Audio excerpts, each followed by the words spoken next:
Hi, everybody, and welcome to another episode of Krakow Football Live. Thank you for listening in today. And on my show today, I'm going to be talking to a former Premier League coach, and that coach is John Foley. Hey, John, nice of you to join us today.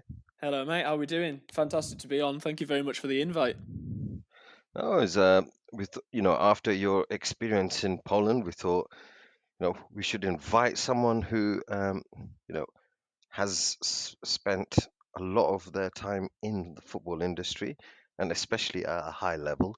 And it'd be nice for people who follow our team and also other listeners here in Poland to hear um, about the expertise that's involved at that high level.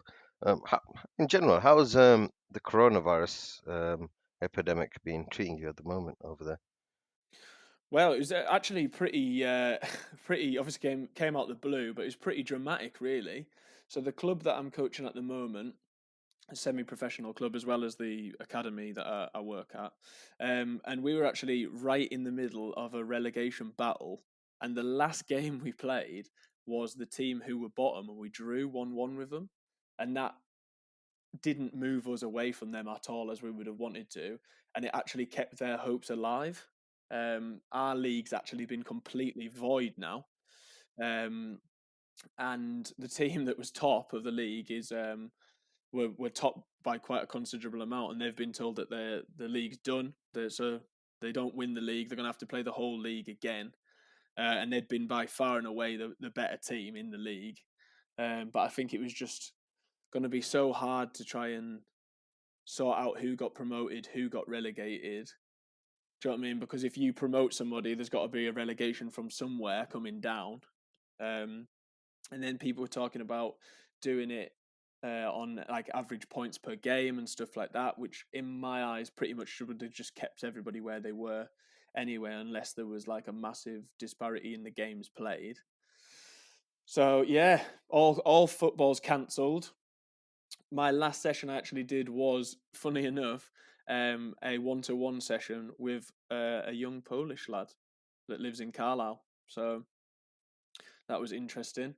Max, his name is. And after that, we were told all the leisure centres were closing, all football's been cancelled. I've actually been watching the Belarus Premier League. I started supporting Slavia, which turned out to be a horrendous mistake because they've gone downhill massively. Um, Apart from that, I'm just missing football really, but it does give you that kind of hunger to build again. I'm so gutted for you boys if you were that close. Um, yeah, Yeah, I mean, it's just a circumstance. You know, the team that finished top, they're 3 points ahead of us. Um, we lost to them, so that has ended up being a 6 pointer, right? mm. But I mean, it's horrible, and you yeah, won't but like me for saying it, but I can see why if I'm making a decision there, I go well they're top and they've beaten the team that's the most likely to catch them, so you can yeah, kind of justify it. Like, and you're not going to like me for saying that.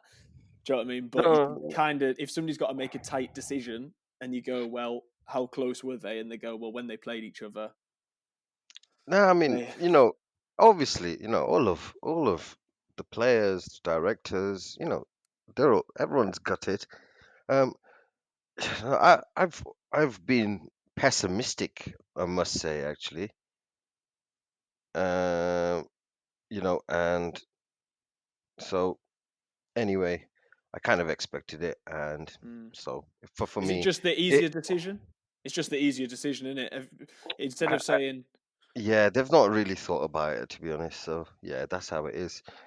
Anyway, you know, um, you know, the Dragoons. We'll talk about them a little bit later because obviously you were involved um, quite early in our formation.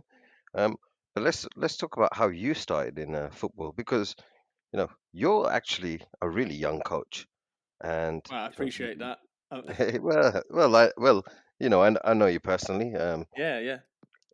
and I've seen you, and yes, you're young, and you've already have years of experience behind you. So why coaching? Like, most coaches are people who've played football, right, to a certain level, and Yeah, then they become absolutely. coach. Like they don't become coaches in their 20s. I mean, there are some rare coaches out there who are really young, like the guy at Hoffenheim, for example, Yeah, right? Yeah, but Nagelsmann. He's now at Nagelsmann, Leipzig. exactly. Yeah. I mean, he's younger than me, and sorry, yeah, he's at Leipzig now. Yeah, he's younger than me. What brought you into like thinking, oh shit, I want to Yeah, be a coach? it was a weird one, really. So I played. Obviously, me and you can probably relate to English youth football easier than it is.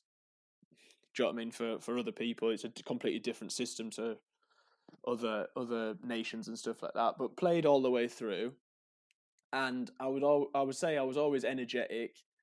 But me personally, and this might sound massively big headed, and if it does, that's who I am, and I apologise. But I always feel like looking back, if I'd had someone like me as my coach, I would have been a better player because I feel like the teams that I played in, I didn't really have a lot. I've learnt it as I've got older.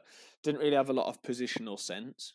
Didn't have a lot of understanding of my roles and responsibilities. But I don't know if that's a player's, especially as a youth team player's, responsibility. I think that's the responsibility of the coach, the teacher, the mentor, the manager, however that forms, if it's a school teacher or whatever. And I actually remember a game that I played, and I can't remember how old I was. It must have been about 11 or 12. And I remember being left back and just running and pressing the ball and getting told by the PE teacher, oh, if I, because I'd ran out of position to do it, past the other player. And I remember thought back to that, and I've just thought, surely that was a trigger for him to realise that I don't know my responsibility.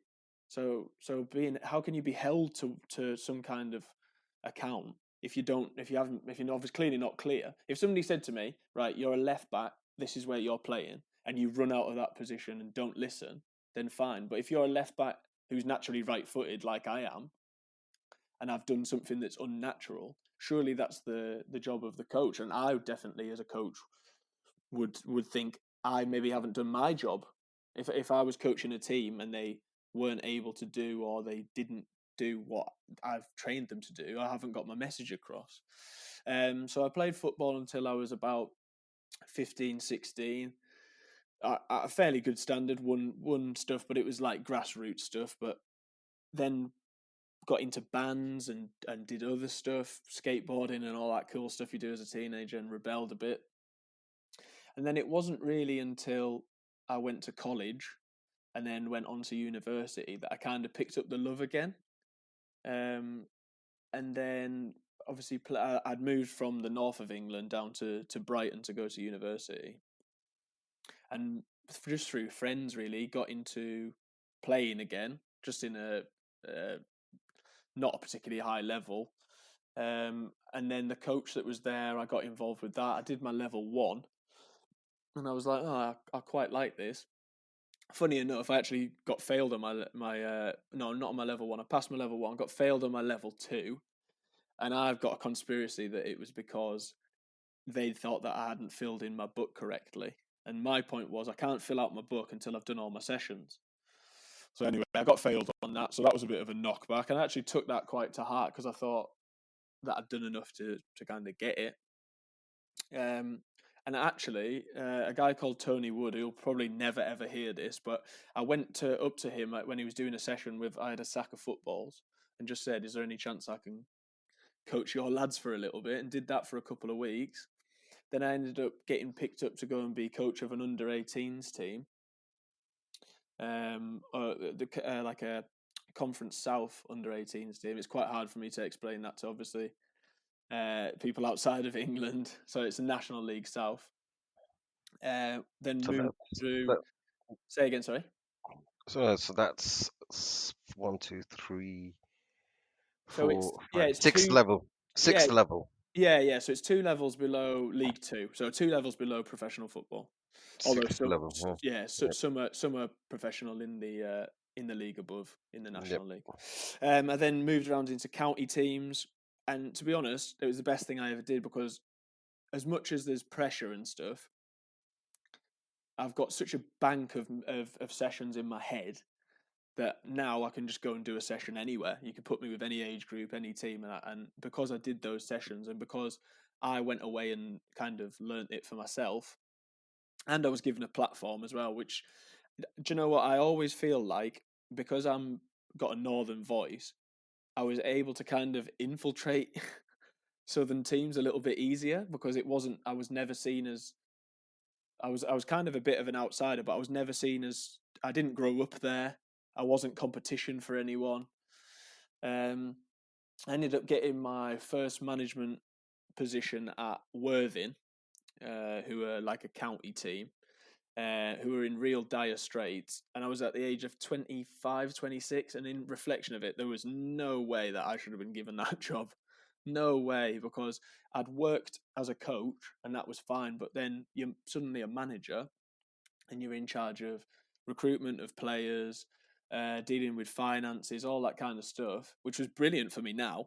But at the time, it was called just the only players that I could really get in weren't good enough. We were at the bottom of the table when we took over, and we finished bottom of the table. So, in my first managerial job, I got relegated, which isn't a particularly nice feeling. And I actually got sacked at the end of that season as well. So it was a bit of a double whammy. Um, and then from there, I went on to a team called Seaford, who are in the league below, and they were amazing with me. Gave me absolutely everything that I could have ever wanted, and I still look out for their results now. From there, did quite well managing, and got the role back at Whitehawk, which is the Conference South club that I started as an under-18s coach. So that was a bit bizarre. Went full circle. We had 2 seasons at Whitehawk, or I did. We kept them up in the first season on the second to last day of the season, which was absolutely amazing. I've got some pictures on my Facebook. The way that we stayed up was madness. So we needed to win, and we were going to play the team that was that on the last game of the season was the team that we could overtake and potentially stay up.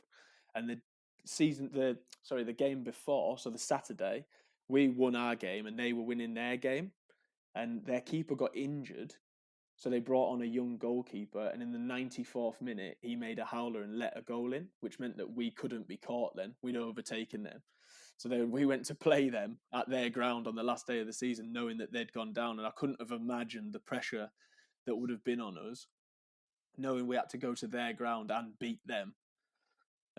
So that was pretty nuts. And then the typical thing happens. You have a couple of good seasons. I'm sure you've all seen it, apart from at your club where you've got a stable kind of management team.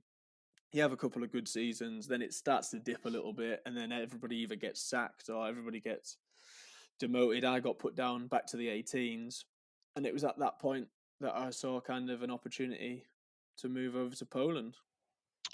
And you know, can you just like explain, the levels of certification that are that you can get? Because obviously a lot of people won't know how um, that progresses. Because I think the coaching certifications have always been seen, especially in England, was really hard to get into because you have the cost, etc. And then, of course, on some of them, you need to be at a club, to be able to progress them, right? Yeah, absolutely. So level one's open to absolutely everyone. Like anybody can do the level one. Depending on your experiences, I had to do the level one. If you've played football at a higher standard, or if you're known to the Sussex FA where I did mine, if you're known to a particular FA, you can miss that first one if they think, well, the first one really is an introduction to football.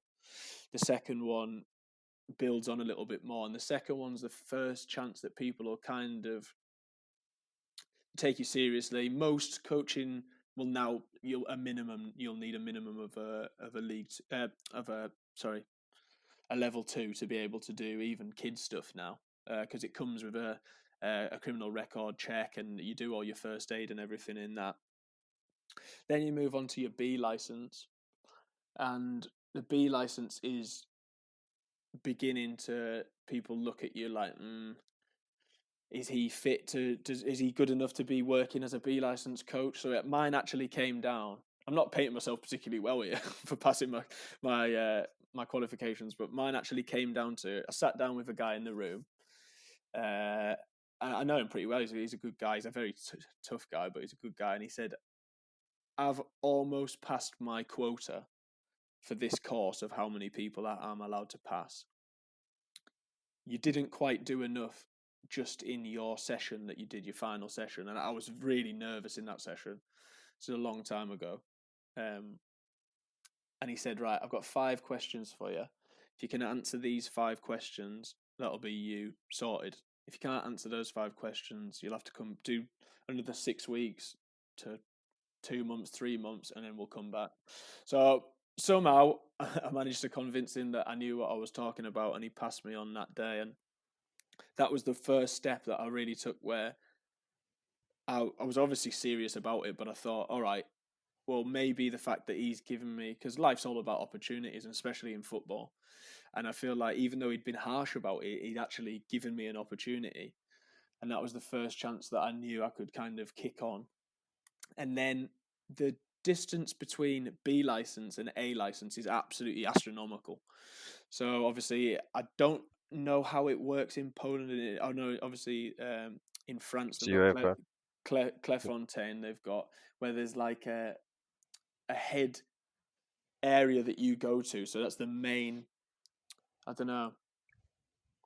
So St George's Park is where everybody has to go now to do their A licenses. I think you can do B licenses there as well.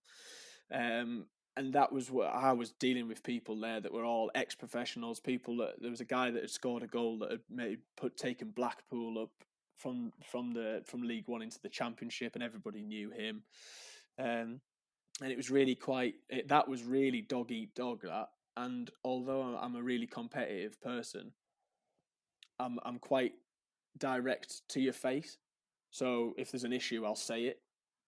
Which not everybody likes that, and I get that. That's totally fine. There's loads of different types of personalities, but there was a lot of kind of snakiness going on, backstabbing going on for people to kind of jump up on each other. And it wasn't really an environment that I felt I thrived in, and I don't think I learned as much as I would have liked to, due to the fact that I wasn't particularly comfortable.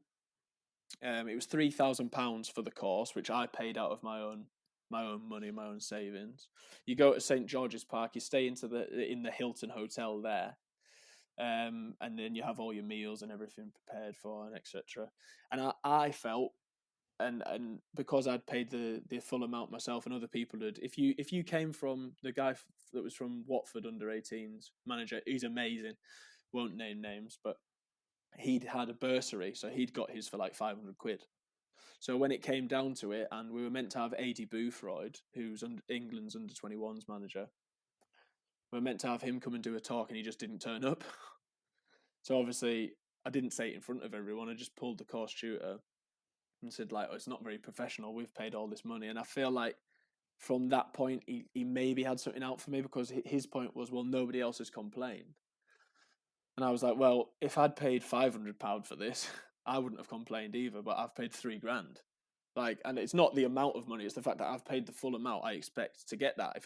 When I went to university, you pay tutor fees because I expect to get a certain standard. Obviously, the higher the university, the more you're going to pay.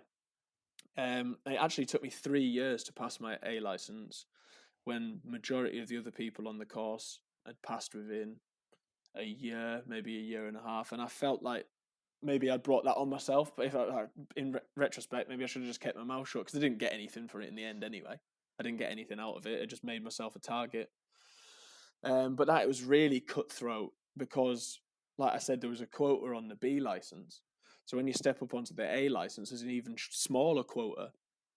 And you've got to remember as well that these guys in the FA are also looking, going, could one of these people take my job potentially in the future? And that's obviously something that they don't want to happen, and they want to secure their job. But apart from that, the next step up is now the pro license, and A, you've got to be invited on, I believe, and B, it's a lot of money. I think it's about 10 grand upwards. So that's probably out of the picture until I got one of them top jobs that I've got my eye on. But apart from that, that's my journey up the kind of coaching ladder. That's quite interesting to hear about the situation there at St George's, because I think, I've seen for like the last 10 years in articles about the difference between England and European countries in the number of people holding top level coaching Mhm. licenses, and there's a huge disparity, you Mhm. know. It's like Spain and France and Germany have 10 times the Mhm. number of coaches as England do, and while England has the most professional clubs of Mhm. any country in the Yeah. Yeah. world. So, that disparity, and, everyone was talking about why English players are always failing or not as good or whatever. It could, be linked to that. Obviously, there's some sort of nepotism or, Oh, absolutely.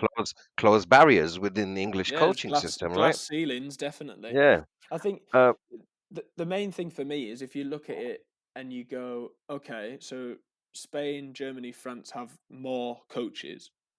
So where are those coaches working? Well, some of them are going to be at the top level. That's understandable, but it filters down. So then you end up producing more players. So, for example, a country like Portugal, in comparison to English population, we're way bigger than them. Or British population, sorry, we're way bigger than them. But they can produce players like Cristiano Ronaldo. I know we had Wayne Rooney, but they can. Do you know what I mean? Cristiano, and then all the players underneath that you would consider of a very high standard. yeah. And, they have a lot of coaches as well, and I guess the thing is, I think maybe it's the culture, because in America how you have a dad coaching a team, Well, yeah, kind of thing. when I worked in America, that was one of the things that we saw was that there was. Sorry to interrupt you, but look at the size of America. But the dad's coaching the team, and the dad didn't play football. Yeah, so we have that in England, I think, at certain levels, at Yeah, the lowest levels. But I think it's improved recently because, when me and you were growing up and we were playing football, like you say, the coaches weren't really coaching us no, no, about, no. things. They were just wanting to win. But you see it now in the players coming through. Obviously, coaching has improved at some to some Yeah, level at absolutely. the Yeah, lower levels. yeah, definitely. You've probably seen it because you've been working in those lower levels as well. And so I think it has improved a lot. In fact, I think, personally, I believe one of the biggest, um, let's say, the one of the biggest impacts on youth players in England has been having all these power league and goal places, that popped up in the Yeah, 2000s yeah. What, everywhere. like five-a-side stuff? The Six-a-side, five-a-side stuff. five-a-side. It Yeah, had yeah, such a big impact because definitely. if you see in other countries, even here in Poland, we've got we've got indoor five-a-side football in the winter, right? Mhm, Well, obviously in Portugal, Spain, they play futsal, mhm, it contribute a lot. But some of the guys I saw in like, the the early, say, 2010, 11, playing five-a-side football, they were some of the best footballers I have ever seen. mhm, And they were basically people who had played five-a-side football in those closed up pens for 10 years, and they just mhm. improved. I think that was a big impact, not just the coaching, of course. Um, 100%. Yeah, it's just it's exposure to it, isn't it? If yeah, you're penned in that cage, it's fight or flight, in it. yeah, I mean, of I've either course. got to deal with people smashing into me, or I'm not going to come back. And then when you do that, you put them on an 11 aside. You go, oh, I've got loads of space now. I don't need to go near him. I don't want to go near him. Um, in terms of like the dressing rooms you were in, how did you think, let's say it compared from, you coach senior teams, right? Well, you Yeah, yeah. manage senior teams. How do you think it compared to like when you were at the youth levels? Which do you prefer? Because, for example, my assistant coach, Hugo, Mhm, he really wants to move into youth coaching because he thinks that's what he would really like. mhm. But what about yourself? Like, what differences did you see really? Oh, I've seen some story. One of the stories that comes to my mind is an amazing story. So when I was at St Francis, which is the team one of the teams we went to, and we were playing against Hassocks and it was obviously in England we play on Boxing Day, and it's a rivalry, and they do hate each other, even though there's not that many people involved. They hate each other, and one of our lads, literally on half time, has tried to pass the ball back to their our goalkeeper. Sorry, their lads run through and scored, and the referee's blown his whistle, and Jeff Pitcher, who was the manager at the time, smacked the dugout and walked it down the tunnel or whatever. So I'm like, oh dear, this is going to kick off. And then Barnsey, who's the lad, walked past me and he was like, oh, I'm in trouble here, aren't I? And I was like, probably, mate. So we've walked into the changing rooms. It was an open changing room. And Jeff was, I think he must have gone round into the bathroom or whatever. And Barnsey sat down. And the physio bench is right in front of him. And Jeff's he's kicked the physio bench, and it's flung all the physio's equipment across the room, and a can of like deep heat or whatever has flown across the room and smashed Barnsey right in the face. I mean, obviously, you couldn't get away with that in a kids environment, but it was one of those moments where you're like, it was like David Beckham with Ferguson. Yeah, the whole thing for me is kind of, I feel like you can get more out of adults through the way that you manage them than you can with kids, and people will disagree with that. I think that with kids, no matter how angry you get, you can't get that much out of them. Like, you can't get more out of them if they're trying their best. You can't kind of give them a rocket and they'll do better. With adults seem to find this thing inside themselves where if you give an adult a kick up the arse, they might find another level, whereas that's never going to happen with a kid. The one thing that you do get with kids is you get a lot more honest feedback, and you get a lot more reward from seeing them develop over a season. Because obviously, the club that I work for now is not based on results at all. It'll be the last, which is good. It'll be the last question that we get asked at the academy is, what score was it? And obviously who scored. The rest of it is all who played well. Did they take on board things that you tried to teach them over the week?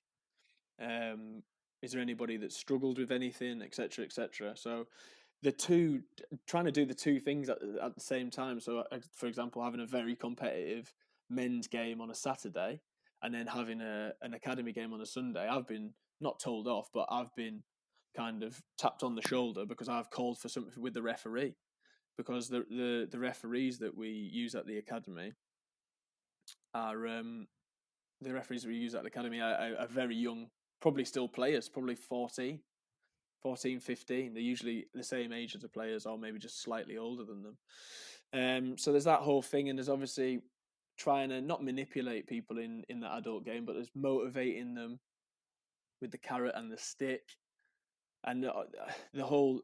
I love the idea of, this is how we're going to try and play. This is how we're going to implement it. Seeing how it works on the Saturday. I've been lucky enough to be trained with the player maker kind of system, which is a system. It's not a GPS system as such. You wear them on your boots, and it actually tells you how many passes completed and stuff like that. So I've been in charge of that kind of analysis this season, and that's with the men. And it is pretty fascinating to see which players want it constantly. They're always on it. Oh, when we're getting that data, when we get it, and the other ones that aren't interested at all. And it might not be the best player wants to know and the worst player doesn't want to know. It's really fascinating, but it's almost I think you got to look at it as two different games, really. As that adult game was obviously competition, and the academy, the junior side, is development. Yeah, I mean, I did actually, coach a under 16s team back in England, and one of the things I learned from that was because we had a lot of like, naturally talented players who what they actually needed more was to be told what they shouldn't do. Right. Well, I think that, while coaching the men's team, it's more you're telling them what they should do because Mm-hmm. they already know what they shouldn't do. Yeah. 'Cause, Well, you hope. yeah, you hope, yeah. I mean, kids don't really know what they Well, this shouldn't goes back do. to my initial part of Yeah, the. like I said, I feel like if I had me as a coach, I would have been better. Now, Yeah, that yeah. can be seen as me being big-headed, fair enough, but I feel like there was opportunities for me to learn that weren't taken on board. Maybe because they saw me as not being having potential. Maybe I've got to look at it from their point of view and go, well, I don't see what's the point wasting my time with somebody I don't see them having potential. Whereas my side is, I think I had potential because I was physically very athletic. I could score goals. I can get around. I can tackle. So there was something in there, but You know how it is, though. Yeah, I think in most academies around the world throughout history, the most talented kids, almost 99% of the time, don't even become professional footballers. no, the stats are completely mad. Yeah, it's normally it no, it's never the most talented kids. But the ones that do, obviously, they become the greatest players, right? You talk Mm. about the Messis and stuff Yeah, like yeah, that. yeah, yeah. Yeah, they're outliers though. All the But other guys, I think I can probably name 5 or 6 players from that I grew up with that should, in my opinion, have been professional footballers because they were that much better than everyone. But they just didn't want to stick to the routine or whatever, and B, they've all of them, every single one of them, have got that little nasty streak in them, either on the pitch or off the pitch, that made them potentially a little bit of a liability. Which, when somebody's seen that, has gone, not for me, and then that's a cross against their name, and then they can never really win that back. yeah. I mean, actually, going back to you're at Carlisle at the moment, yeah, I am certainly, yeah. and and you know, and um, you just mentioned something that we could put under data analytics, right? Yeah, And um, this is huge in football, especially at the top level right now. Um, I'm talking about even like Liverpool, and their entire transfer system is based on data analytics. yeah. But at your level, like how much is the club getting involved with that sort of thing? Okay.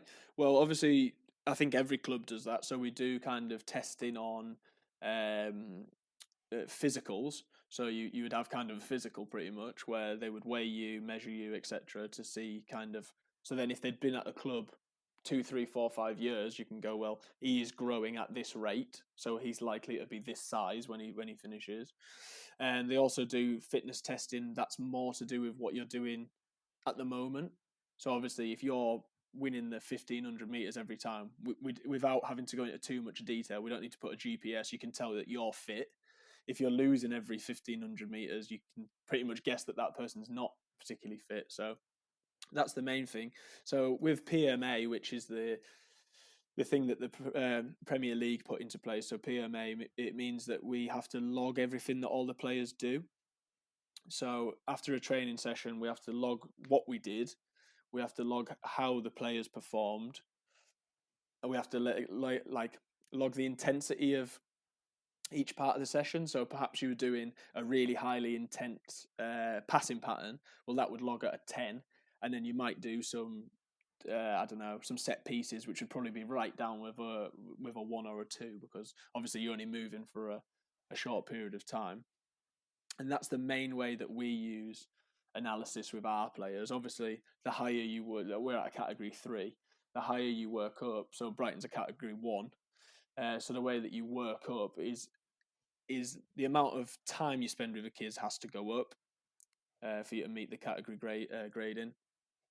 The amount of staff you have per age group, per foundation. So you have foundation phase, which is the younger ones. You have the youth development phase, which is the next one up, and you can obviously have further down into pre-academy, etc., depending on the ages of the players. So I would say facilities-wise that we're actually at a school, but the facilities that we have are pretty good.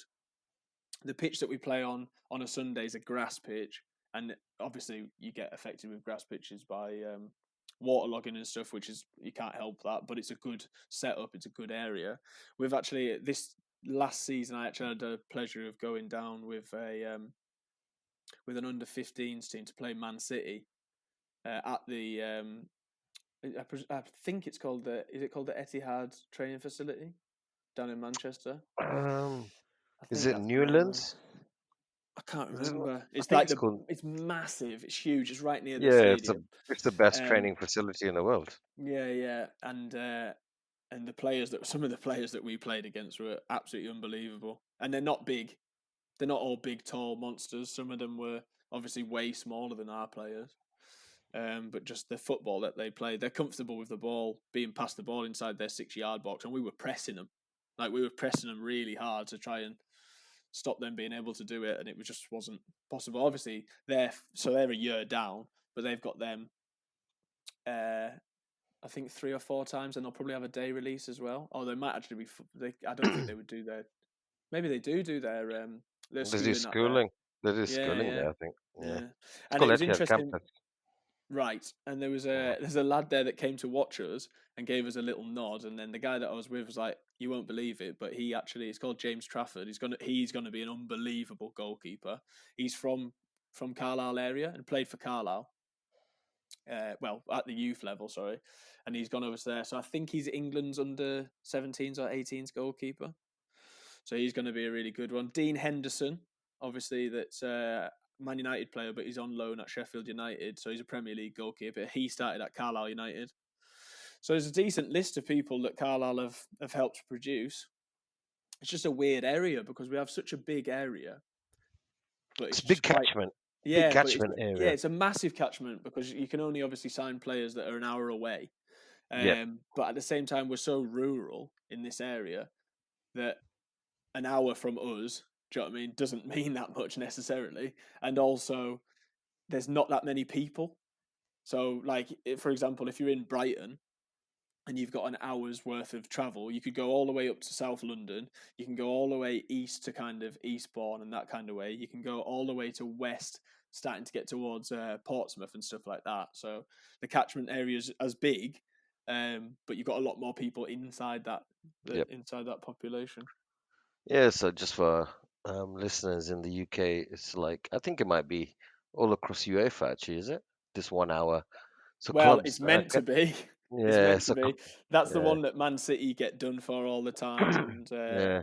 in fact, there's a couple of I think there's a couple of players. Was it at Chelsea? Was it that they'd got done for a while ago due to the Yes, fact of moving people around, and they said, yeah, "Oh, with oh their no, families. we just the dad got the job, and then he started Yeah. playing for us afterwards." It's like, yeah, of course you did. Yeah, so there's a 1 hour system where, if you're going to sign a child, or a teenager to your academy, they have to live within 1 hour commuting distance. So this is obviously to um, help academies really, because otherwise all the big teams would take all the players. Absolutely. Yeah, so Liverpool got done for it as well. Yeah, it was Liverpool as well. Sorry. Yeah, Yeah, yeah, yeah. yeah. They signed a player from Stoke, which I think it I was just mean, outside the one that's hour. kind of close. I think That's it's just pretty close. outside the one That's hour. got to be Yeah, an hour and a half away. But I yeah, guess the yeah. rule's the rule, right? Rules are rules, of course. Um, so um, not many English coaches go abroad. Mm. I mean, we're talking back, if you go back 20, 30 years, then we're talking about Roy Hodgson and Bobby Robson, right? Sir Yeah, Bobby yeah, Robson. Obviously, before that, well, when football was in its infancy, there was lots of Englishmen abroad because a lot of the big teams in Europe and even South America were started by Englishmen. yeah. That's why you always see that English flag on everything, isn't it? Yeah, yeah, the St. George's flag, yeah. But we'll say in recent times, um, there wasn't that many Mm. English coaches going abroad, but now there are loads of English coaches all over the world, as we've seen. Absolutely. Like Graham Potter was in Sweden. Yeah, yeah. There's quite a lot of unknown coaches, we could call them, who are in Thailand, Mm. Australia, places like this, far-flung places. So what decided? Sorry, what made you want to come to Poland actually? Well, obviously, I've got a lot of Polish friends and kind of people that I've hung out with previously due to my ex girlfriend being Polish. Um, and through an actual, I was doing one of my youth award courses, and I actually met Lucas Stupka, who is BB Termalika's CEO, and through that, I'd said to him, "Oh, I really, really would like to come and try my hand in Poland if possible. It kind of felt like I'd exhausted everything in Brighton. I'm not saying that I've achieved everything I wanted to do there, but I felt like I kind of knew I'd peaked when I'd coached at Conference South, because the next step up, you're talking about everyone in National League is an ex-professional. Everyone, like blanket everyone. That's the first step that everyone takes. So to have been able to coach for a couple of years at Conference South under some really good managers. In fact, I coached under Sunderland's academy manager now, Paul Reed, who was really good for me. He didn't have that long in charge, but I thought he was brilliant and a brilliant player as well, and a really good man. And I just thought I'd really like to try it. It's a challenge. I've never been one to turn down a challenge. And at the time, Lucas was at Wisła Krakow, and he put me in touch with the academy manager at the time. It seemed like there was potential, and then if you're watching this and you're in Poland and you know anything about extra class of football, so Wisła went through a massive financial problem, and it was unlikely that anybody in the academy was going to be able to get paid. So me trying to go over and sell myself when they're being told that they might not be getting paid themselves is quite hard for somebody to be like, yeah, come in. So I felt like we really did try that, and I think I gave it everything that I could to try and get a role at Wisła. And I'm sure there's fantastic stuff going on there. They've got a history of producing fantastic players. And then I was lucky enough to get in touch with Radek at FA, so that's Football Academy in Apollo, and he invited me to go and meet him. It was a couple of weeks after I got in touch because it wasn't quite right timing. And there's a holiday in Poland, right, which is a couple of weeks long. I'm not sure which one you're talking about Is because that right? Yeah. Is there like maybe it fell on a weekend where there's like a thing where people don't work? Is there like a workers' weekend or something? maybe you're talking about the holiday just went May the 1st, May the 3rd, maybe. You're right. Yes. Okay, so it was something along those Yeah. lines. So I went there. I was lucky enough to meet Jason as well, who's a partner, and Jason pretty much had a huge impact on, I wouldn't say convincing, but speaking to Radek, and they offered me a role, which is obviously fantastic. I know there'd been an English guy working there previous. I couldn't remember his name. I don't know if they even said his name. And he'd kind of taken advantage and he'd left them in the lurch. And I think they were obviously worried that I would do the same thing, and maybe that played a part in what later happened. So I lived in Apollo for a little bit, and the situation that I'm in now, obviously I'm settled down with a lovely girlfriend, and that it's a different type of lifestyle. At the time, I was living in the university halls, and didn't really have a permanent place to live. Didn't have a car. None of this is anyone else's fault. I'm not laying blame on anyone else, but it was just there was a lot of things that were adding up. The town that we're in is a really, really nice town or city, sorry. And the opportunity that I was given was really good. I was coaching at under nines. I was working with Unia Apollo, which is the women's team, and I was just given a really good opportunity. I was working in the office as well at the same time. And then there was a couple of things that happened that I don't think it would be fair for me to mention without people to give their side of the story, but I didn't like a couple of things. And it got to the point where my temporary contract had finished, and my main goal out there was to either work with a senior club, which I thought I was good enough to do. Obviously, there's a team, Odra Apollo, in the city. I'm not saying I'm good enough to coach them, but that was an idea that I would have liked to. And also, I wanted to go and work in the headquarters in Szczecin.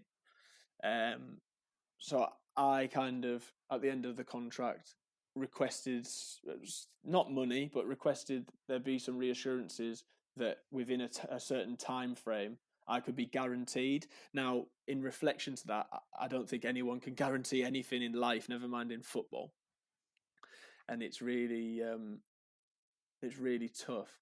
And I had the role available at Carlisle, and then I made the decision to come back and take up that role. Um, and in hindsight, there's always that thing where it's like, well, maybe you should have seen it out, even though maybe it was a bit difficult, but maybe you should have seen it out. But then in my mind, I'm like, well, yeah, it was a tough one. I do I regret it? I don't regret doing it. Do I regret the way it ended? Yes, definitely. Do I regret coming back to England? Not really, but there'll always be that thing in the back of my mind where I'm like, and thanks to Radek, and thanks to Jason, and thanks to everybody at Football Academy, I'd managed to carve something out. And I don't think, again, without sounding big headed, I don't think everyone could have done that. I don't think everyone could go to another. When I went to America, I had the interview, I met the guy. We spoke about what my job role was going to be. I went out to America. My job was there. I did it. It was as simple as that, where Radek and Jason kind of created a role for me, putting together the coaching package as well as some stuff in the office. So I don't really think that I took advantage of that. And obviously, that's something that you have to live with the decisions you make, don't you? But I would, if I ever got the opportunity to go out to Poland and it was right for me and my girlfriend, then I would love to do it again. But I would be open to go to most countries. Do you think it added another level to your coaching, being in a different country? I mean, even though, it's Poland, and personally, I don't think Polish coaching is that great. I do know there are some really good coaches, but I think on the general, the level of coaching here isn't as good as even Ukraine next door, which is reflected in the players that are produced. But what did you gain from it? I actually I worked with a lot of good coaches. I thought it's different.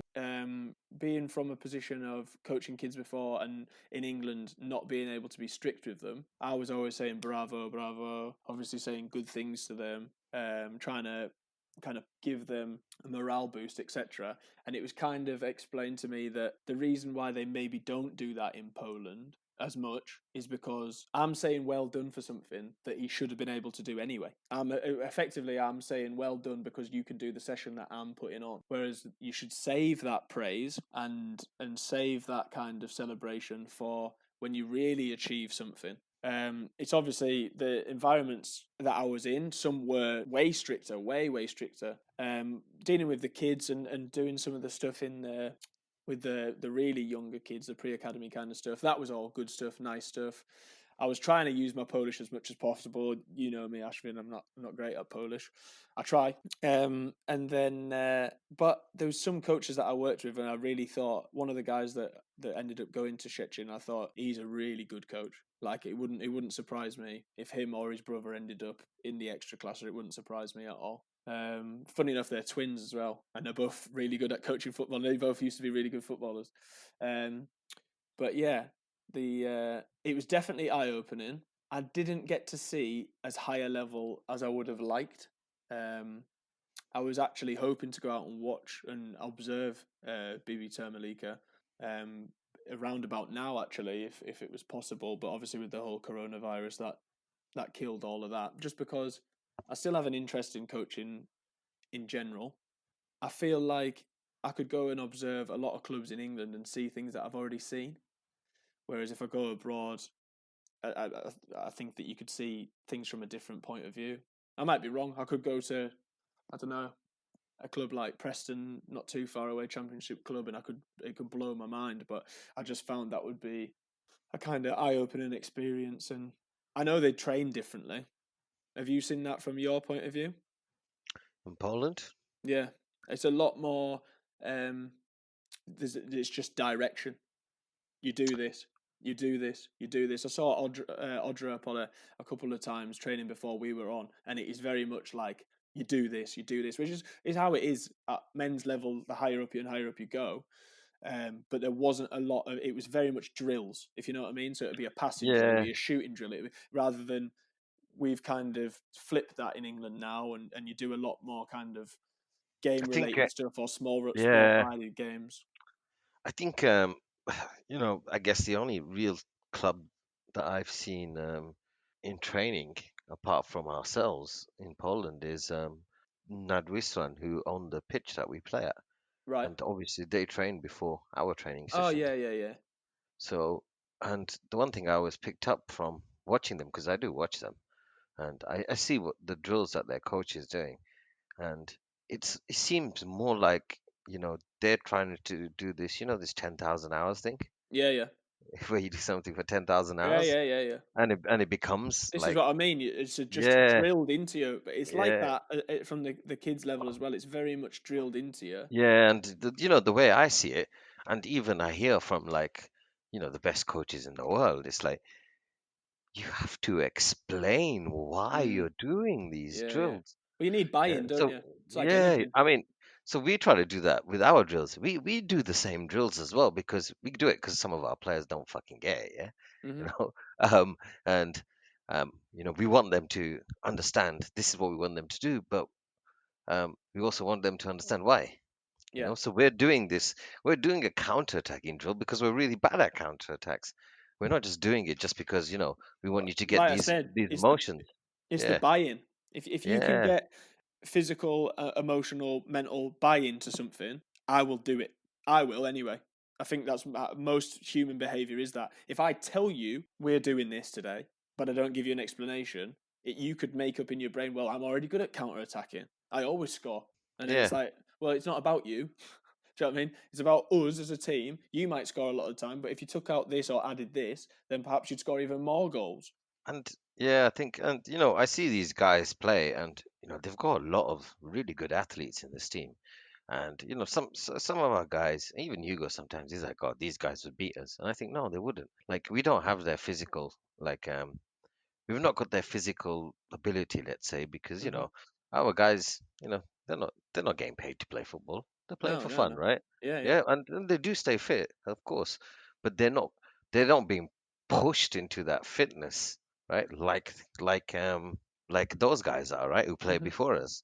They're being pushed into being fit, but as a team, when I watch them play, maybe they do perform those drills in the games. I Right. don't see them as a good team Okay. because they've just been So drilled. if you could unbalance that, if you could unbalance what they're used to, if you watch them, you could work Yeah, out. Well, he always does this. Okay. yeah, Well, they're if they basically always it's start through him, robots. okay. Well, we put a man on him, and every time he gets it, he smashes him in the air, and we'll see how they work it out. And I won't lie, like in regards to some of the players we had some Polish players, and you can see that they've had this kind of like instruction coming through their youth career, right? Hmm. There's certain things they do, and they're doing it because it's been drilled into them, really. Yeah. Um, you know, Can I I, ask a question based on go on. the what you said about the Polish players? Yep. Obviously, it's fairly well, I think it's celebrated the fact that you're such a multinational team. Other than the referees, which I know sometimes can be a bit controversial, have you come up against any kind of what's the word, xenophobia, I guess, or racism on the pitch? Have you found, Um, because obviously you've got Benny that plays for you who stands out. Now, me and you growing up in England, it literally means nothing. Do you know what I mean? You had Ian Wright, who's black, scoring goals. You had, do you know what I mean? yeah, Alan I mean, Shearer, who's white, scoring goals. Do you know what I mean? So yeah, it didn't. I think there was one game, and I didn't know about it at the time, but I said to the guys, like, if this happens again, right, you tell the referee, right, Yeah, yeah. and we can walk off the pitch. And Mhm, the thing is, the local FA here in MZPN they're called, mhm, they're very supportive. They want to embrace our team, mhm. and if we walked off the pitch, they would support us, I would think. Well, I would Yeah, like to think that. yeah. So I think there was one game, but um, I the mean, players didn't report back. But right. at the same time, our That's team, probably one game too many, in my opinion. But yeah, yeah. But I think our team, they're pretty, they're pretty strong. I mean, when it comes to like abuse, because we all abuse each other all the time. well, They're yeah, used I to it. get that. Yeah, There's the usual abuse that you yeah, get. yeah, of Obviously, course. But the and the abuse I give dog. them. Yeah. Yeah, derogatory stuff, which is Mhm. trying to wind somebody up, or if you think somebody's dived and you think they're cheating, you'll tell them. Yeah, but we've got a team like that's like half peacemakers, and the other half are ready to um, go to war. So it's I think it's all right. I mean, yeah, it's one game too many, of course, but I think generally the teams we've played, I think they look forward to playing us Oh yeah, because they expect something different. okay. Well, yeah, if if every Polish team's been drilled exactly yeah, the same, you're like, oh, great, we're playing they them next week. Okay, cool. they It's the love same game every single time. Whereas you drop in some, do you know what I mean? Is Benny from Angola? yeah. So you're dropping an Angolan, a Portuguese, do you know what I mean? A Romanian, and then they're like, what is this? Yeah, he totally baffles them because he speaks Polish as well. I So know, it's like, yeah. yeah. I've So seen they'll be the talking.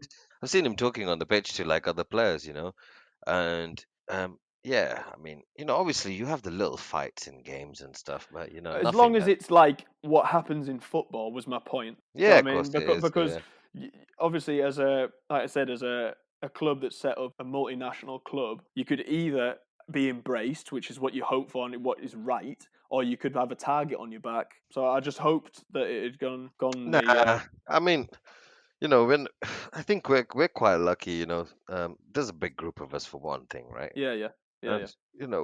we're not just supported by ourselves and our friends. There are quite a lot of businesses and people who are really interested in us and want to help us. Yeah. Like our sponsors, for example, they're expats as well.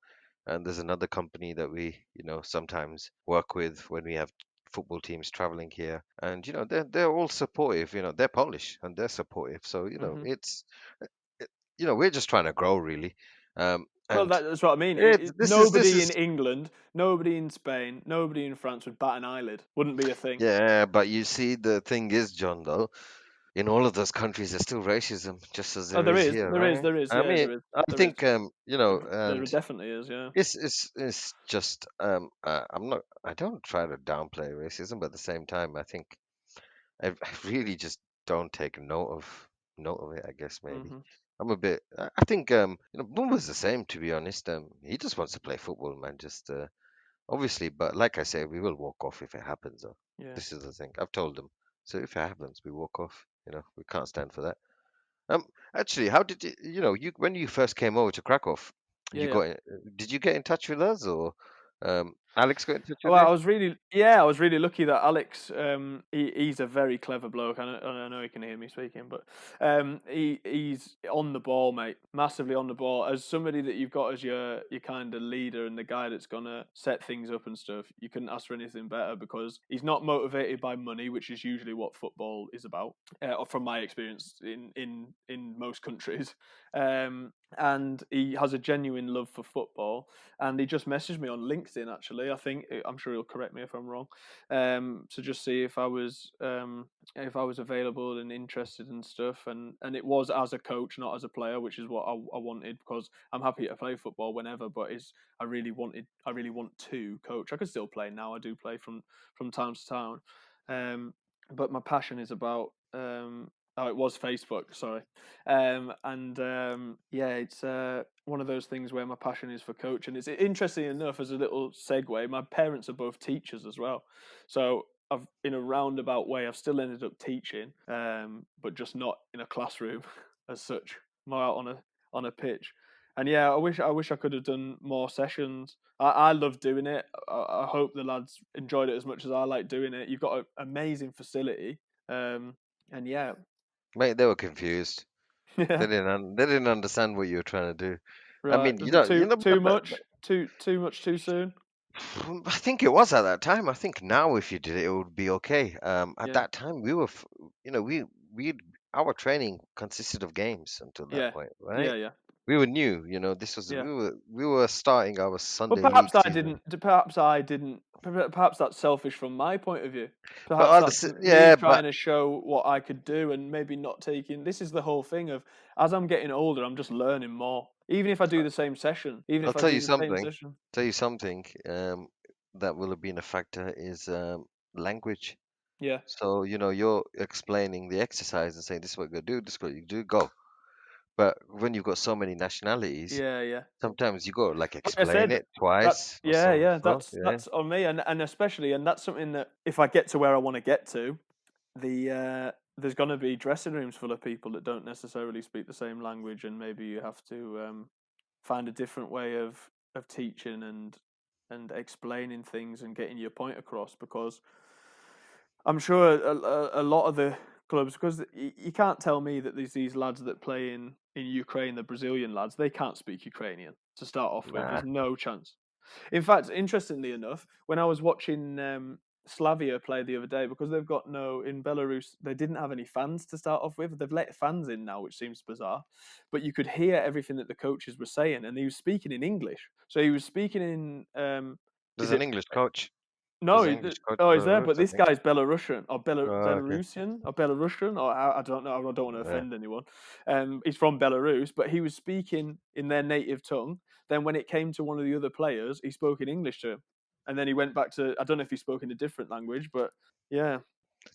Yeah, so Alex says I think when you did those sessions, it was like sending Boy Scouts to Stalingrad at that point.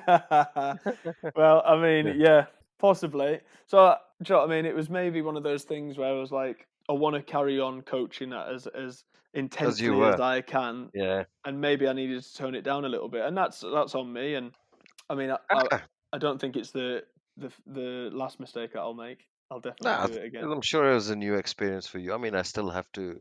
Me and Hugo still have to repeat things. Yeah. We're still talking to Do a you bunch of do you guys who are find playing for it? fun. Do you find it you relate it to other things? So do you coach in a manner where you'll speak informally? So you'll be like, all right, lads, right. So tonight we're gonna, or like I was, where I was maybe a bit more like, this is the session we're doing. This is why we're doing it. You're in this color. You're in this color. You're in that color. Bang, go. Yeah, that's it. We have to be pretty strict, to be honest. And it's not because our guys are dickheads or whatever, right? It's Mhm. because we need to give structure to an informal grouping, right? Yeah, yeah, Because if these guys were, getting paid for it, right? Getting paid to play, yeah, getting paid to train, they would have more training sessions, obviously, and they would just be able to, we would be able to say be a bit more informal, I guess. But we yeah, only have 1.5 hours a week, yeah, yeah. so That's not a lot of time. we have to be strict with that time. So we have to say, okay, here's your bib, here's your bib. This is what we're doing. This is what we're doing. Start. Yeah, We have to absolutely. we have to be like this. Maybe I'm a bit more stricter than Hugo, but Hugo leads most of the sessions anyway at the moment. He's the brain on when it comes to the training pitch. Yeah, I'm just the brain behind the scenes. But yeah, I'm more stricter, and I think it's because we're not just managing a group of nobodies, we're managing friends as well. yeah, yeah, And outside of the pitch and on the pitch, there has to be a bit of a difference, right? You have to have, yeah. Oh, absolutely. Yeah. I can't give I can't show friendship as a manager because No, we're trying to all that's do part good, of the good. tough thing. We're trying to, do the best for the team, right? Everyone has the same objective. So you have to, you need a bit of like, you need a line between the managing coaching aspect and the Yeah, friendship. I go yeah, yeah, for I go for beers and I'm friends with most of the team. yeah. Uh, but you have to have that line, and I think I'm stricter because of that. But also, I found during the season some players were complaining that I had relaxed Oh, my authority, mhm. saying that I'm not as strict as I was. You need to be strict again. Right. So maybe They they brought out like the that. bad boy. They wanted the bad boy. They brought out the bad boy. Hugo's pretty nice to them though. I Yeah, mean, he does get angry, but he's a good guy, So yeah. it's good cop, bad cop, I guess, at the What's moment. the uh, what's the goal then? For Or what? myself Yeah, or for the well, team, for the team, yeah, or for yourself. I mean, for the team, I want us to go as high up as we can. Obviously, I really think the group of players that I have, some of them are really talented. Mhm. Like, you know, they are unbelievable players. Like, they should be playing at much higher level. Yeah, They're playing for us because they want to play with their friends, yeah, yeah, which is, maybe some of them will have the opportunity to play at a higher level, but I hope it's with us, yeah. right? Absolutely. Um, Progress at the you know, same time. for me, I want to win every game. You see, this Yeah, is of the course, thing. of I, course. I, I don't. Well, you're I, competitive. Well, we're all competitive, but you're yeah, ultra competitive, aren't you? Both in football and in life in yeah. general. I think for me, you know, I just feel that we should be winning every game. I mean, even in the cup, when we come up against teams 2 levels higher or 3 levels higher, I just think that it's not just the ability of our players. I think it's the ability of our staff as well. I think we're Hmm. just a level above most teams Yeah. in two divisions around us. Um, Hugo, myself, Diego. I mean, our football knowledge is really vast as well. Mm. Obviously, we're not experienced coaches, right? But we know what we Yet, want to do. yet, yeah, Yeah, it takes time, but doesn't we it? know we know what we want to do, and we have the team playing in a way. I think no other team in Poland plays in that way. Right. I went to watch Wisła playing in Extraclasa, and I was really bored. Yeah, I it's just it's didn't. it's I had horrendous. no. It's Had horrendous. The best thing about extra classer for me is the fans. That's the best Yeah, thing. the fans are amazing. That's The the best Polish thing. fans are amazing. But I said to like a striker from my team came with us, and I said, you know what the difference between you and the guy playing up front for Wisła is? So the difference is he trains 6, 7 times a week. Yeah. That's the difference. Mm. So, but if you did It's that, all you would be based on opportunity much and better. luck. Of course, it is. It's based on opportunity and luck. If some people had been given the chance, 100% they would have been professional footballers. 100%. Our guy, yeah, who plays up front for us, Polish striker, Adrian, he would have been. Yeah, yeah. I've met him. I've Yeah, met him. he would be a much better player than that guy who was playing up front He's for fairly Visa. fairly tall. He can finish. Yeah. Strong. Yeah, he had a knee injury at 17, which probably didn't help. But Right, that'll have put him if he back. was, yeah, but if he was trained, come on, and Alex Oxlade-Chamberlain's just come back from having his PCL, ACL, and MCL Wow. destroyed, right? Yeah. He had every single ligament in his knee fucked. 20 years ago, when Ronaldo had just his MCL or ACL or whatever it was done, Yeah, yeah. it felt like career ending. Knee Yeah. injuries now are not career ending. The No, you medical can make men. it through. You can make it through an ACL, MCL now, but you Oh, didn't used to be able to. You no, didn't no. used to. Oh, 20 years of medical advances. But yeah, I was saying to him, I said, look, man, if you were training 5, 6 times a week, you're better than this guy. This guy is just there. Like, mm. And I feel a lot of the Polish league players are like that. They're just there. Well, if you keep an eye on it and see kind of where people transfer to, all the ones that are good in extra class are go. They have one good season, gone. Yeah, they're Good gone season, abroad, gone. Good of course. season, gone. All of them. Yeah, I mean, if you listen to our second episode, you'll see that's what the guys on that show were complaining about uh, when I asked them what's wrong with Polish football. Uh, Hmm. so I think that's also why the quality of the league's really bad. But yeah, Yeah, yeah. I mean, next season I want us to be undefeated, and I Hmm. actually want us to win the cup. Right. So we have like the FA Cup in Poland, but Yeah, yeah. it's a 2-season tournament, yeah, for lower Right. league teams. So in the first year, you basically play, against teams from the lower leagues, and if you win the cup, then you Yeah. go into the first round next year. Oh, wow. Well, there you So go. I want us to win this competition because That's we'll obviously be unbelievable. playing teams 2 divisions, 3 divisions higher or whatever, Yeah, yeah. and I believe we can beat those teams, right? We should That's be able yeah. to. Well, why not? If you Um, believe it, you can make it happen. well, don't tell my players I believe in them, but yeah, I believe I believe in it. Yeah. I think we're coming to the end of our show, John. But Yeah, man. I just wanted to ask you, what's like your who are your coaching influences? Because I have mine, but who Yeah. are yours?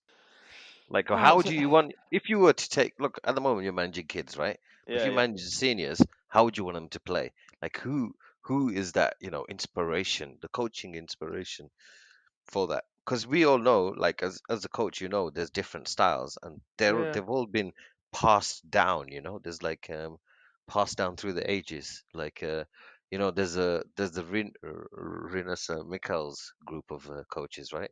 Right. Who learned from him. There's the guys who learned from Marcelo Bielsa, for Yeah, yeah. example, right? There's loads of coaches who learned from under him, like Pochettino, example, and there's others who've learned from, we could say like the Van Gaal Mm. style, Mourinho, that kind of football, yeah. It's a weird one because I often, and this is really selfish of me, but I often take the feeling that I get when I concede a goal is the worst feeling in the world. You know, when you concede that goal and there's that split second where you're hoping something's going to fix it, like it's going to be offside or there's going to be a foul in the build up or whatever like that. So I do like the Mourinho, Simeone kind of don't necessarily score loads of goals, but don't concede many. But I would say it's a mixture of lots of different things where I've picked things up from people. So I do love the Klopp kind of idea and um, the fast counter attacking kind of Sarri kind of ball and stuff like that. Who would I say? Well, that's an amazing question. I think I'd probably like a balance in between the two. So maybe like an Ancelotti where it's nothing too. I don't think he's ever done anything too flamboyant or anything with the teams that he selects or the way that he plays, but he seems to achieve things. It Conte seems, as well. yeah, they seem to like. Conte is quite Mourinho-esque, I think, Yeah, personally. doesn't concede a lot of goals, but then No, sometimes when they do win, they'll put 5 or 6 past people just because they've ground you down. Same with yeah. Atleti in Spain. Simeone, sometimes they'll win a game 4-0, and when they haven't Oh, had it's rare. much It's very rare. yeah, they haven't had much possession, and they go to someone like they go away to Getafe or somebody like that, and they beat them, and it's just that's a weird situation that Simeone, because he can beat Liverpool away at Liverpool, but then he'll lose away at Alves or something like that. I That think seems his system's bizarre. When I watch it, when I watch a breakdown of how they train that and how they play, that for me is how you play good attack counter attacking football when you're the weaker side. I think the problem people have with him is he doesn't necessarily have the weaker side. That's what the problem no. Klopp had Yep. when they played against Yeah. him. He was saying your team's just as good as mine, and you've played a horrible brand of football. But Yeah, I mean, they had a player who cost more than our entire front three put together. yeah, Yeah. So, so um, I think obviously, there's many coaching styles, and everyone says, "Oh, you want to play like Liverpool," but I've always said that I used to like the whole Holland, Barcelona, you yeah, yeah, know, the whole the whole timeline of how that was passed down yeah. With from Cruyff, Mikel to Cruyff, yeah, yeah, Cruyff to basically Guardiola, right? yeah. And that style of play. But the thing was, that style of play needs amazing footballers. Well, that's I genuinely have said this for uh, when was that? It was about 2005, right? When no, maybe later than that. Was it 2010? It's about 2010. Sorry, when Guardiola was winning Champions Leagues with Barcelona, right? Around that Yeah, kind of time. yeah, yeah. 2000, I think they won it in 2009, 2011. So that kind of time is the worst thing that ever happened to English football, in my opinion. That Barcelona team is the worst thing that ever happened because if you watch them at that time, there was probably 15 players in the world that could do that, could play in that system. Because when you lost David Villa or Iniesta or Xavi or any of those, they weren't as good, definitely. So it wasn't like you just brought in Pedro and everything was fine.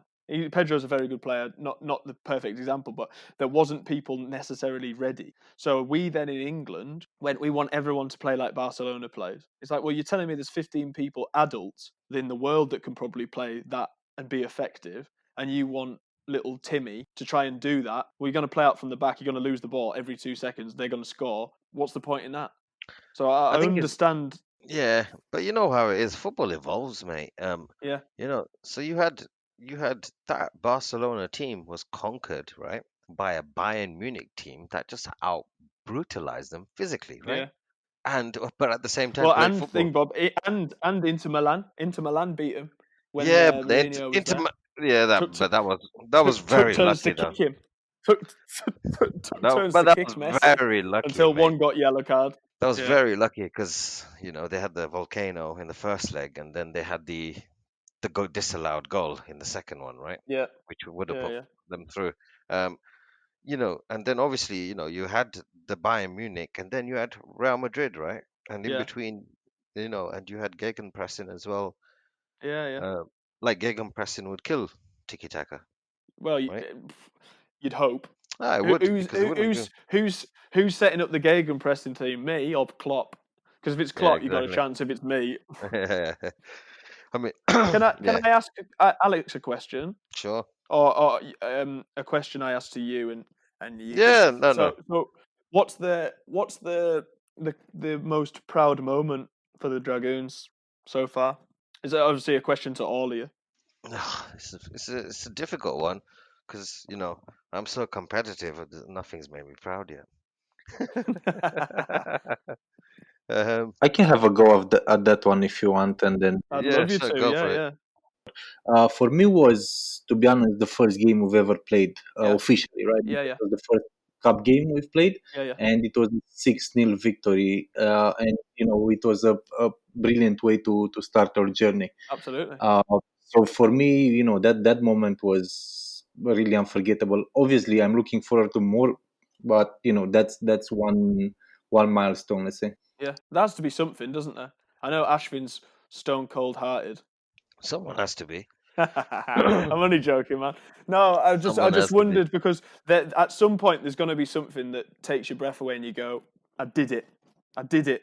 I said that I was going to do it, and I did it." Yeah, Or I won. we said we were going to do it, and we did it. Or somebody said we couldn't do it and we did it. There's always going to be that one moment, and I was just interested to see if it had happened for you yet. I have no doubt in my mind whatsoever that club is going to go from strength to strength to strength because a you've got the right people doing it. B, because it's done for the right reasons, and C, there's evidence of an improvement. And I can't see any reason why that wouldn't carry on because even if a player did do fantastically well and moved on and did something professionally, I think you would see that as a positive thing and use that. So Of course, of course. Yeah, I mean, I think, us winning something would be really something to be proud of. I mean, yeah, I would go up there as one of my best achievements in my life, if we did as a that's team what I win mean. something. There will Yeah, be a moment. of course. If you haven't had it yet, there will be a moment, and Oh yeah. everything that you've done previously in everything will kind of be in that moment. I know, not to flip it back onto myself, but I haven't won that much stuff as a coach. I've stayed up more times, which is obviously a crowning moment. If you went in to fix somebody else's mess, Yep. um, but we won when I was at Sussex University. When I was Sussex University manager the first time, we won the league, and our left back scored one of the best goals I've ever seen in my life. It was genuinely 40 yards top bin to win the league against the team that was second, and it made me feel like everything that I'd done and learned and everything was in that moment. And that's why I just wanted to ask if you'd had your moment yet, because you will. There'll be more than, and I know I'll have more than that. I've won games before I should never have won after that, and you feel that kind of um, what's the word that I'm looking for? It's just euphoric, really. You just like kind of have a out of body moment where you're like, I've done it. Some people must have that all the time. If you're Guardiola, you must have it all the time. He probably can't even remember some of them. And I don't think he does. He's a perfectionist. I think that's why he doesn't stay in jobs so long, because Right? he eventually grates on people. So Yeah. you know, Is you Mourinho the kind of. same? I think Mourinho is the same. They're both very similar, even though they just like to control different things, right? Hmm. That's all. Well, That's by the the sounds of it, difference. Guardiola controls everything about your life. Yeah, he Everything. does. But I mean, on the pitch, Guardiola likes to control the ball. Yeah, yeah. Mourinho likes to control space. That's the difference in their There you coaching. go. That's by the way, if you ever need a quote from Ash, boom, that's it. Well, So John, who are you then? Who are you then? Last question. Who are you then? all Do you want right, to fine. control do you want to control the ball or do you want to control the space? I want to control all outcomes. Good answer. Yeah. So I've been saying this to, some of our boys. There's the coach at Liverpool, Pep Linders. He Hmm. had a he had an interview in the Athletic, which Yeah, was yeah, brilliant. yeah. It's Absolutely unbelievable. brilliant. Absolutely brilliant interview. Go on And though. Go on though. I'm not stopping you. Go on. they were talking about how why Liverpool are so good is because he went away from Liverpool to coach in Holland Right. and be an actual manager, Right. and that was from January till May or whatever it was when we went on that amazing run in the Champions League to meet Real Madrid, and Yeah, yeah. we were just playing chaotic football, right? Yeah, it was It was madness, wasn't it? absolute chaos, mate.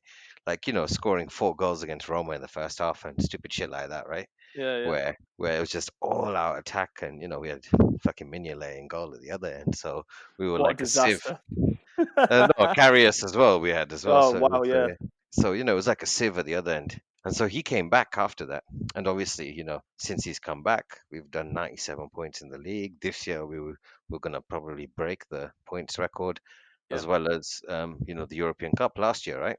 Yeah, yeah. And since he come back, they basically changed, and what they did was, So all right, Pep likes to control the ball, Jose likes to control space. At, at Liverpool, they want to react and be able to react to every type of situation.